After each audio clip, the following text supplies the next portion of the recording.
Number 3, Jesse thought back to the beginning of the whole ordeal and realized that he'd had an awful blank that things would turn out that way. So if we look at this, the only trigger that's in the sentence is the comma. So we know that the first part and the second part are related. But if we look at the actual hints, there are a ton of them, because he's thinking back to the beginning and realizing that he had something awful that told him that things would turn out this way. So it's almost like an omen or a sign into the future. So you could almost put a sign. It was an awful sign that things would turn out this way.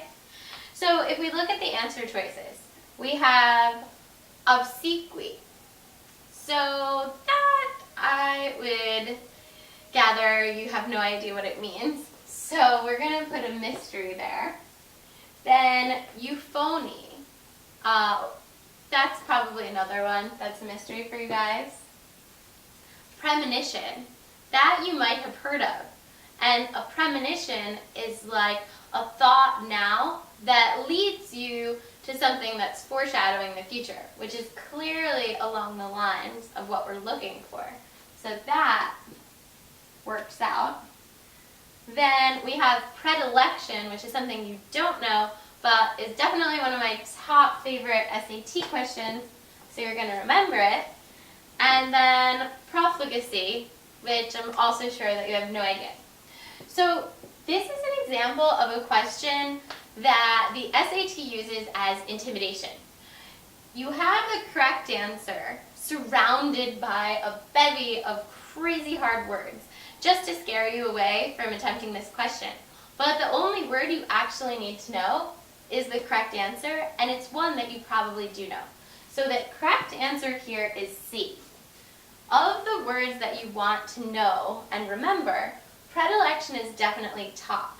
It means a knack for something, that you're really good at it, or a talent. So synonyms for that, you have predilection, proclivity, and knack. Those are all fantastic, fantastic SAT words. Now, profligacy is just extreme extravagance. It's not a really common SAT word, but it's becoming more and more common. So in general, if you see words like this, you should just put them in your vocab journal so that you remember them in the future. A euphony. Now, these two things that make up this word, EU, the prefix, and PHON. EU is a really, really important prefix. It means super positive. So a euphemism, for example, is a nice way of saying something not so nice. A eulogy is a really fantastically praiseful speech, often given at someone's funeral. Euphony, now phon, means having to do with sound. So a euphony is a pleasing arrangement of sounds. So this is a great example of a word where you might not have ever seen it, but just knowing the roots, you can kind of sound it out and understand its meaning. And letter A, you probably don't need to know. It just has to do with a funeral, which isn't really a common word on the SAT, but just so you know.